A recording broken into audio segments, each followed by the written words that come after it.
मैं बिहार के सिवान जिला से हूँ। मैंने अपनी graduation Saint Xavier's College Ranchi से की है। My honours paper is geography and I am also post graduate and my hobby is glass painting and my optional paper in BPSC is also geography. जी, सिवान वो साबुद्दीन वाला सिवान से। जी सर। फिर जी सर। बहुत डेंजरस लोग थे सिवान के वो। सो थे वो थे।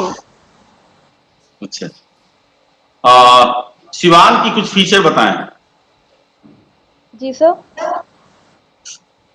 की feature of Siwan.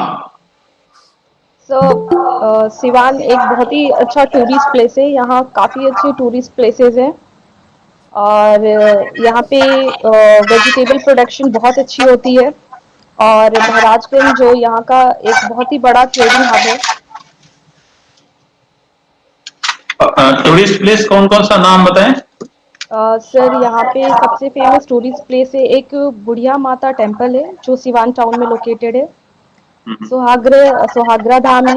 Mahendranath temple है जो लॉर्ड शिवा का टेम्पल है एंड लॉर्ड शिवा देयर। का टेम्पल ये किस ब्लॉक में है।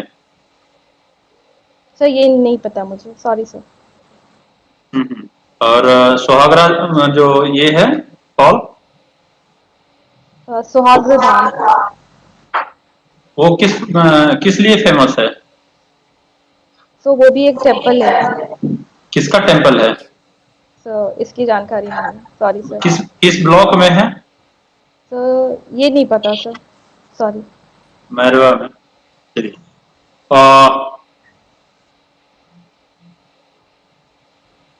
टूरिज्म को सिवान की टूरिज्म छोड़ के आप बिहार के टूरिज्म को डेवलप करना चाहेंगे तो क्या क्या 3 स्टेप आपको लगता है जो तुरंत कर दी चाहिए भारत बिहार को।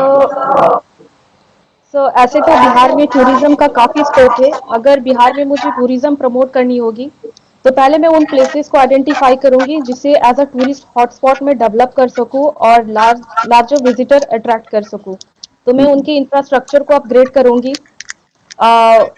होटल्स और रेस्टोरेंट्स बहुत अच्छे होने चाहिए ताकि दूर दूर से लोग आएं और हॉस्पिटैलिटी मैनेजमेंट पे ज़्यादा फोकस करूंगी। टूर गाइड्स हो जो लोगों को गाइड कर सके टूरिस्ट प्लेसेस के लिए और एडवर्टाइजमेंट के थ्रू टूर पैकेजेस अवेलेबल करवाऊंगी ताकि टूरिस्ट को नॉलेज हो कि बिहार में भी काफ़ी अच्छे प्लेसेस है घूमने के लिए। तो ये सारी चीज़ें के लिए मैं कोशिश करूंगी। और कुछ ट्रांसपोर्टेशन के लिए कुछ नहीं करना चाहिए। ऑब्वियसली सर, ट्रांसपोर्टेशन के लिए भी होनी चाहिए। हमारे बिहार गवर्नमेंट भी काफ़ी अच्छे स्टेप्स ले रहे हैं बिहार में टूरिज्म को प्रमोट करने के लिए, जैसे वोल्वो बस प्रोवाइड किए जा रहे हैं टूरिस्ट के लिए ताकि वो wait, I am talking about world tourism. How can you develop world tourism in Bihar by splitting by only bus? No sir, by upgrading we should have airports, better quality airports, infrastructure बहुत अच्छे होने चाहिए। भारत सरकार की ऐसी कोई योजना है जो एयरपोर्ट से जुड़ा हुआ, उसके डेवलपमेंट से जुड़ा हुआ हो। सर सॉरी सर, मुझे कोई आइडिया नहीं है इसके बारे में। उड़ान का नाम सुना है। जी सर, सुना है। क्या है उड़ान। सर वो सर क्लियरली मुझे पता नहीं है इसके बारे में, सॉरी सर। अच्छा, आप मुझे बताएं, ज्योग्राफी आपका ऑप्शनल है। Yes sir. आप जिस जिले से हैं वो किस सिस्मिक जोन में है।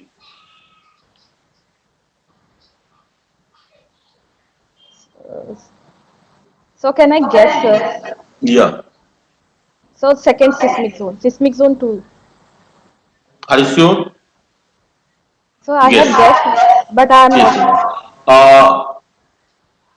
टाउन क्लासिफिकेशन में आपका जिला किस क्लासिफिकेशन में किस वर्ग में है।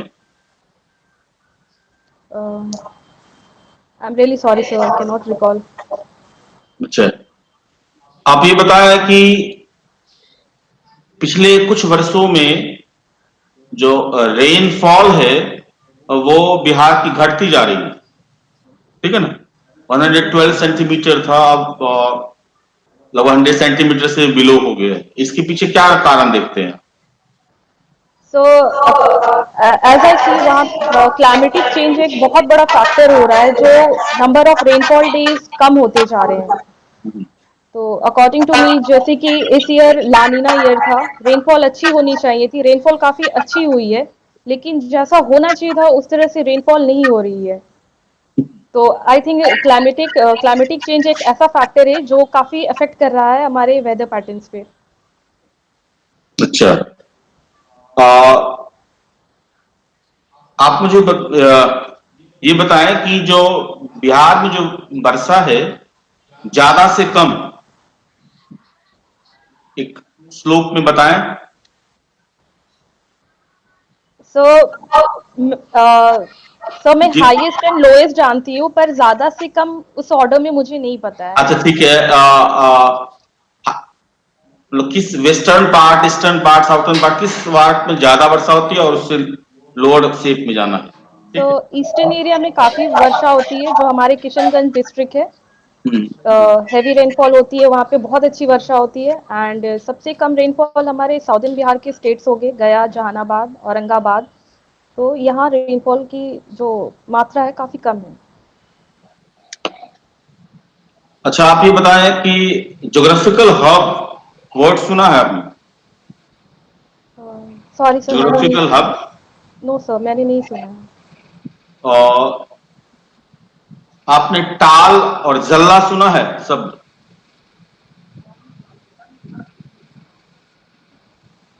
सर टाल ताल और जल्ला। शब्द, सर ताल सुना है मैंने। हम्म, टाल क्या है? सर ताल तो एक प्रकार की सॉइल है जो बिहार में मिलती है। कहाँ पे मिलती है बिहार में? सो सॉरी सर, मुझे वो डिस्ट्रिक्ट याद नहीं आ रहे हैं। टाल जो है वो मोकामा में है, और टाल का ही सेब जल्ला वो पटना में है, ठीक है। ओके। ओके। और आप पूछिए। तो सिवान में कितने ब्लॉक्स हैं सो सिवान में 19 ब्लॉक्स है। और सब division? 2 sub divisions. Good, you are comfortable. Yes sir, I am block, comfortable. आपका ब्लॉक कौन सा है? सो बढ़हरिया ब्लॉक में है। बरहड़िया। जी सर। सिवान का पॉपुलेशन कितना होगा? सो अभी अकॉर्डिंग टू सेंसस सिवान की पॉपुलेशन है 33,30,464। 64 या 61? 33 30,464। 64। Number of house hold? So I don't know sir. Good. Sorry sir. जो म्यूनिसिपैलिटी एरिया है वो किस क्लास में आता है? आप ज्योग्राफी की हैं, आप इसको बताना चाहिए किस एरिया में आता है म्यूनिसिपैलिटी में। जो सेग्रीगेशन है, अर्बन सेटलमेंट का जो सेग्रीगेशन है, तो सिवान का जो म्यूनिसिपैलिटी है वो किस कैटेगरी में आएगा? सर मैं क्वेश्चन नहीं समझ पा रही हूँ, सॉरी सर। लाइक वहाँ महानगर, जैसे म्यूनिसिपल कॉर्पोरेशन है या म्यूनिसिपल ये काउंसिल है, नगर निगम है या नगर परिषद है? सो नगर निगम है सर। सिवान में नगर निगम है? श्योर? सर मैं क्लियर नहीं हूँ, I am really sorry sir, मैं क्लियर नहीं हूँ। Okay, no problem. अच्छा बताइए, सिवान में एक बहुत पॉपुलर मील था, वो बंद हो गया है। Sorry sir, no spinning idea. मिल था सिवान सदर में, श्रीनगर में। तूता रियली मिल सॉरी बोलते हैं सर। उसको, तूता मिल। सो सॉरी सर, मैंने नहीं सुना ही नहीं है, सॉरी सर। शुगर मिल था कुछ, शुगर मिल बंद हो गए, पता है? सर शुगर मिल तो बंद हो ही रहे हैं, हालत भी काफी खराबी है। क्या कारण होगा शुगर मिल बंद होने का सिवान में, जबकि गोपालगंज में तो 3 है अभी? सर जो शुगर की प्रोडक्शन होती है उसमें सुक्रोज कंटेंट बहुत कम होता है, जो हमारे बिहार में शुगर केन की प्रोडक्शन होती है उसमें सुक्रोज कंटेंट काफ़ी कम होता है, और लोग यहाँ चीनी से ज़्यादा गुड़ का उपयोग ज़्यादा यूज़ करना पसंद करते हैं। सो आई थिंक इस फैक्टर से चीनी उद्योग को काफी इफेक्ट होता है। अच्छा, इंटरनेशनल अफेयर्स में अभी कुछ कुछ मुद्दे हाईलाइटेड हैं। तो इजराइल और यूएई में अभी कुछ डेवलपमेंट हुआ, कुछ बताएंगे इसके बारे में? No sir, sorry sir. अच्छा, चलिए कोई बात नहीं। इंडिया का रोल इंटरनेशनल अफेयर में शुरू से कैसा रहा? अगर इसको कुछ फेज में बांटना चाहेंगे, जो जिसमें कुछ बदलाव आया, जो 70 साल का जो हमारा जर्नी है उसमें बदलाव आया, उसको अगर फेज वाइज बांटना चाहेंगे, कुछ बोल सकती हैं इस पर? Sir phase wise I can not explain, but इतना कह सकती हूँ कि इंडिया के रिलेशंस काफी अच्छे रहे हैं। इंडिया ने जैसे कि नॉन अलाइनमेंट पॉलिसी साइन कर रखी है, not favouring any of the power blocks. India हमेशा न्यूट्रल रहा है, उसके रिलेशंस भी काफ़ी अच्छे रहे हैं। और हमेशा इंडिया ने म्यूचुअल कोऑपरेशन मेंटेन करनी चाहिए दूसरी कंट्री से। हालांकि बात अलग है, अभी थोड़े इश्यूज हुए हैं, बॉर्डर डिस्प्यूट्स जैसे चाइना से जो चल रही हैं, लेकिन ऐसा क्या देखा बॉर्डर जाए डिस्प्यूट है? चाइना से क्या बॉर्डर डिस्प्यूट है? तो वो 8 फिंगर पॉइंट्स को लेके बॉर्डर डिस्प्यूट हुई थी। क्या क्लेम है हमारा, क्या क्लेम है, चाइना का क्या क्लेम है 8 फिंगर में? सर 8 फिंगर में हमारा क्लेम है कि जो हमारा एक्चुअल लाइन ऑफ कंट्रोल है वो 0.8 से हो है। उसके बाद 0.8 पे इंडिया का क्लेम है, पर चाइना की तरफ से ये क्लेम है कि वो 0.2 पे अपना क्लेम करते हैं और पेट्रोलिंग भी नहीं नहीं, वहां तक करते हैं। बफर जोन उसमें क्या है? कौन कौन सा जो फिंगर है वो बफर जोन में आता है? तो सैंगोंग लेक आती है, गलवान वैली आती है। What is buffer zone? But first define it. So sorry sir, I cannot recall at the moment. आपने जो फिंगर की बात कही, तो हम लोग इधर से अगर गिनते हैं तो 1 2 3 4 तक हमारा है ही, इसमें कोई दिक्कत नहीं है। 5 6 इज बफर जोन और 7 8 चाइना में है, ठीक है। ये जो लेक की बात करते हैं, Pangong Tso stands for lake in Tibetan language. TSO, Tso stands for lake. जो लेक है उसका कितना पार्ट इंडिया में है, कितना पार्ट चाइना में? So 45 kilometers इंडिया में है and rest 19 kilometer is in China. क्यों झगड़ा हो रहा है उसमें, क्या मामला क्या है? Sir, so Sangong Lake, sir, you are asking about Sangong Lake. Yes yes. So as far as I know कि वहाँ पे एक रोड कंस्ट्रक्शन किए जा रही है इंडिया के द्वारा, जो चाइना होने नहीं देना चाहते हैं, तो इसके रिगार्डिंग इश्यूज इरप्ट हुए थे। वो रोड कहाँ तक जाएगा जो बना रहे हैं? सर वो श्योक तक जाएगा, जो इंडिया का लास्ट विलेज है। क्या नाम बोलते हैं इस रोड का? दौलत बेग ओल्डी रोड। गुड। अच्छा, अब जो चाइना से डिस्प्यूट है उसको अगर 3 पार्ट में बांटें, जो बॉर्डर हमारा टच करता है चाइना से, उसको कैसे डिफाइन कर सकते हैं?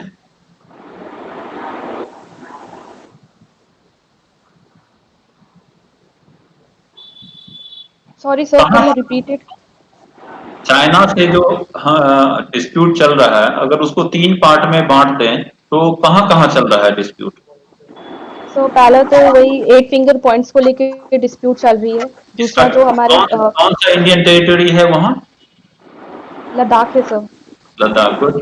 देन और फिर सर वो दौलत बेग ओल्डी रोड का जो कंस्ट्रक्शन इंडिया ने किया, चाइना ने उसे हेवीली अपोज दैट किया इज है। Also coming under Ladakh. और सर मुझे dispute is on 3 front: western front, eastern front, and some part of middle front. ठीक है। Western front this is Ladakh, where वहां पे अभी समस्या हो रही है Ladakh, that is called western front. ठीक है ना। मिडिल फ्रंट में उत्तरांचल और हिमाचल प्रदेश का एरिया है, और ईस्टर्न फ्रंट में जो है वो अरुणाचल प्रदेश और सिक्किम को लेकर। तो मुझे ये बताएं आप कि जो वेस्टर्न फ्रंट में जो डिस्प्यूट है उसमें दो लाइन की बहुत ज्यादा चर्चा होती है। One is McDonald line and other is Johnson line. What is these lines? Sorry, sir. I really don't know. Bharat चीन संबंध में चीन के द्वारा कहा जाता है कि वो कैरियर्स पॉलिसी, बंद गोभी की नीति चलाती है। क्या है बंद गोभी की नीति? Sir, no idea, sir. Sorry. चलिए, इनको जो पढ़ा है आपने? Sorry, sir. इको ज्योग्राफी, आर्थिक भूगोल पढ़ा है? जी सर। चलिए, अब मुझे बताइए ये क्वाटनरी सेक्टर और क्वाइनरी सेक्टर क्या होता है? So your quaternary and sorry, sir. Quinary sector. So I know about quaternary sector, which includes service-oriented people like doctors, lawyers. This people's in quaternary service. So, what is social forestry and agroforestry? What is the difference between social forestry and agroforestry?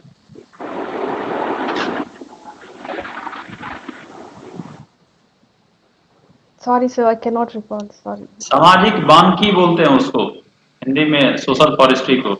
सामाजिक वानिकी और कृषि वानिकी में क्या अंतर है? चलिए कोई बात। Sorry, sir, exact definition नहीं आ रही है। बबलू जी पूछा जाए? हाँ sir.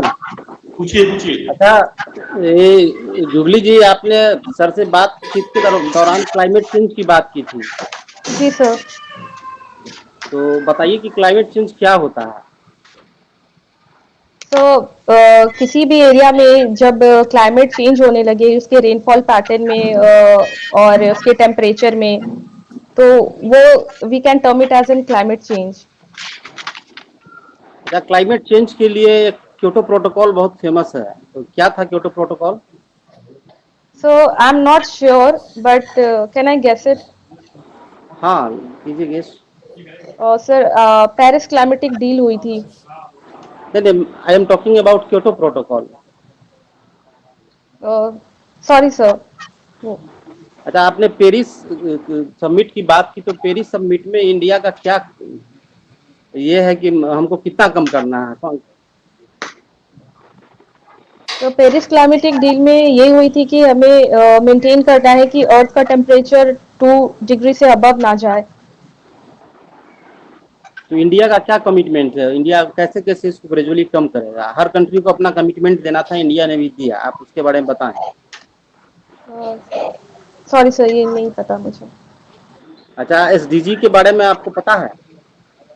Sustainable development goals, yes sir, नाम सुना है। तो बताएं इसके बारे में। सर मुझे क्लियरली याद नहीं है कोई भी अच्छा, पॉइंट, सॉरी। सस्टेनेबल डेवलपमेंट क्या होता है, इसके बारे में बताएं। Sustainable development basically means utilizing the resources in such a way that our future generation also utilize. इसको हमें बैलेंस करके यूज करना है ताकि हमारे फ्यूचर जनरेशंस भी यूज कर सके। तो आपको क्या लगता है, अभी जो अपने इंडिया में डेवलपमेंट हो रहा है, तो उसमें इस चीज का ख्याल रखा जाता है? क्या ये डेवलपमेंट सस्टेनेबल है? सर मुझे इसकी पूरी जानकारी नहीं है सस्टेनेबल है या नहीं है, पर as per as I know कि कहीं ना कहीं गवर्नमेंट तो ज़रूर वर्क कर रही होगी कि जो रिसोर्सेज है उनका एक्सप्लॉयटेशन ना हो, हमारे फ्यूचर जनरेशन भी अवेल कर सके। अच्छा, आजादी के 70 सालों के बीच में किसानों की स्थिति को सुधारने के लिए सरकार ने बहुत सारी योजनाएं लाई, लेकिन आज 70 सालों के बाद भी हमारे किसान सुसाइड कर रहे हैं। तो क्या आप इसका मेजर कारण मानती हैं?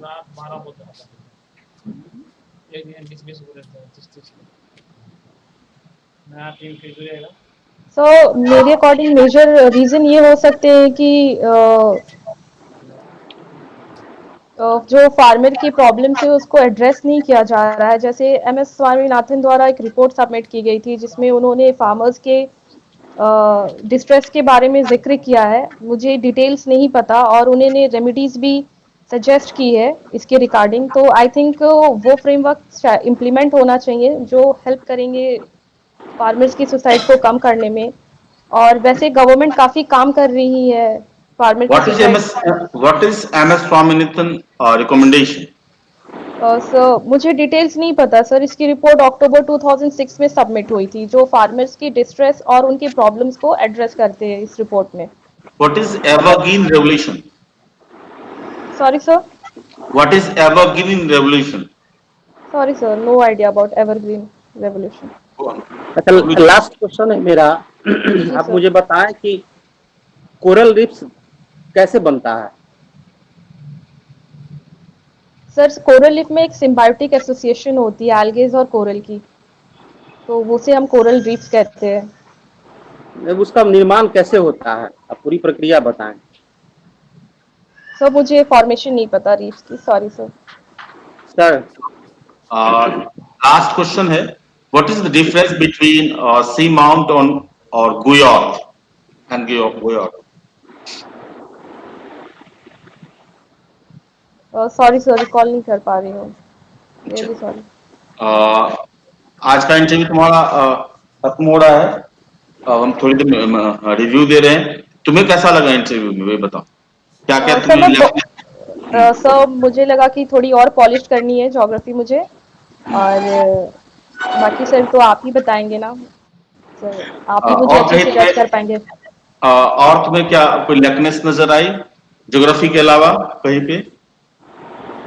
सर मुझे तो ऐसा कुछ फील नहीं हुआ, क्योंकि मुझे बहुत अच्छे सर आप लोगों ने बहुत अच्छा एनवायरनमेंट दिया, क्योंकि मैं बहुत डरी हुई थी जब बैठा देने, तो आई फील वेरी हैप्पी, और आपके चेहरे पे स्माइल था तो उससे मुझे डर भी चला गया, तो फेल्ट वेरी नाइस। ओके, हमारा काम है तुम्हें वो पॉजिटिव एनवायरनमेंट क्रिएट करना जिससे तुम सफल, है ना? नो वन इज, कोई भी परफेक्ट होता नहीं है और किसी के पास परफेक्ट जानकारी होती नहीं है, ठीक है ना? जी सर। लेकिन अगर जो कमियां होती है उसको जितना हद तक संभव हो हम उसको दूर करते हैं, है ना? जी सर। जी सर। एक तो मुझे लगा टेंस तुम नजर नहीं आ रहे थे, जैसा कि अगर क्वेश्चन बहुत सारे नहीं हो रहे हैं तो स्टूडेंट टेंस हो जाता है, चेहरे पे स्माइल खत्म हो जाता है, वो मुझे तुम्हें नजर नहीं आया, दैट इज गुड इनफ, ठीक है? और एक और भी चीज है कि अगर न पता हो तो तुम इधर उधर घुमाने की कोशिश नहीं की, और जो का सॉरी कह करके कर दी, ये भी अच्छी चीज है, ठीक है? गेस करने से बताओ, अगर अनुमति लेकर गेस करेंगे तो ठीक है, वैसे नुकसानदायक होता है।